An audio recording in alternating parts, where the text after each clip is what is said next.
Look, just about anyone who has done this for any real period of time says the same thing. Don't quit your day job. And the reason for that is buying a little bit of land and some animals, well, it's not going to turn you into John Dutton. This is all your fault. The truth is, there's a lot more to it than that. There's a few different things that you need to look at. Number one, I would start with is the land type that you have, okay? Every bit of land is different. So looking at your neighbor's property is not going to tell you what you can do with yours. For instance, I'm standing in a field right now that is almost exclusively made of clay, very hard ground. And if you go about 100 yards the other direction, you're going to find solid sand, okay? And so that tells you right there that between here and there, there's a major difference in the soil type. So what can we do about that? One of the things you can do here in Texas is you can take a soil sample and take it to your AgriLife extension agent and have them test it and see what might be lacking in your soil or what you could possibly plant there. Now, I don't know what it is in your area, but I would find out if I were you, because it's very important to know what you can do with the land you have. With that being said, now you have to figure out, how do I utilize the amount of land that I have, whether it be 10 acres, 20 acres or more. You have to split that up into sections, especially if you're going to run animals. So part of that is going to have to be grazing throughout the summer months, because you don't want to feed them all year. So you're going to have to set up a level of grazing throughout. And then also, if you would like to, or if you're capable of it, I would like to set up an area to make hay production. Now, you don't have to do it that way. That's up to you. At the end of the day, everybody has a different way of doing it. But I would like part of it to be for hay production and the rest of it for grazing. Now, if you don't have enough land to do that, that's okay. You can use all of it for grazing, but you're still going to need to plant some quality grass out there for them. Now, this is obviously assuming that we're running cattle or sheep. If you're running something like goats, a briered up area that's full of just trees and brush, they love that stuff, right? And so really then you just have to focus on your fencing.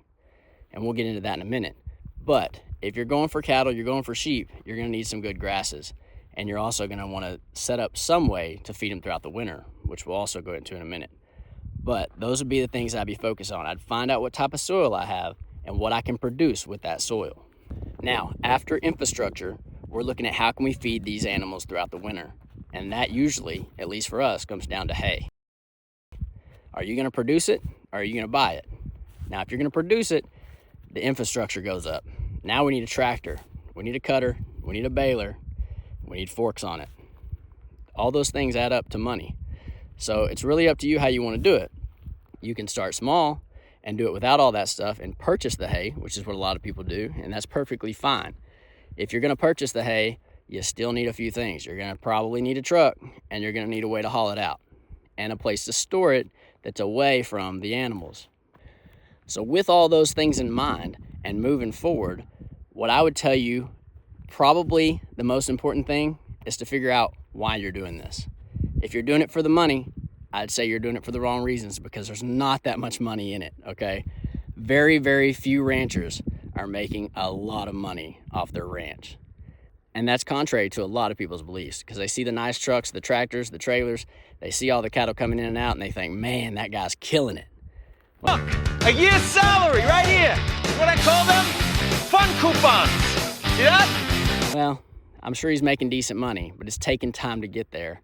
And trust me, he's not making as much as you think. This can make you money, and that's great, but that's why you don't quit your day job, because it's not going to make you rich, almost certainly, unless you're running 1,000 acres and 300 head of cattle, which if you're doing that, you're probably not watching this YouTube video.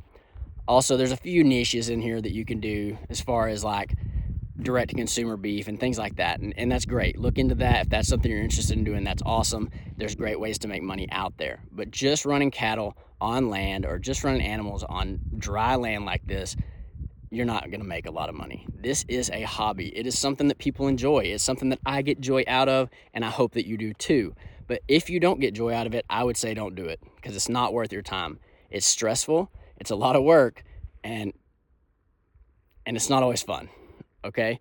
But it's worth it. So for instance, on Christmas Eve, I was down here feeding my goats, making sure my cows had water and hay, and we were making sure everybody was okay. On Thanksgiving morning, we had one of our goats pass away after giving birth to 2 kids.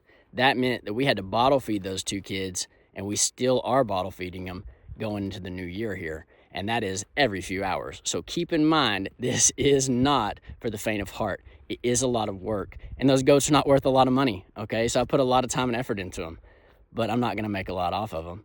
At the end of the day, I do it because I care and because I want to, and I want my kids to see what that's all about. So if that's what you're into, that's great. But if you're doing it for money, I wouldn't do it. Anyway, guys, thank you so much for watching. Please like, subscribe, comment. Let me know if you have any questions, man. I would love to answer some more questions, talk to you guys about anything you want to talk about ranching. Let me know. Thank you.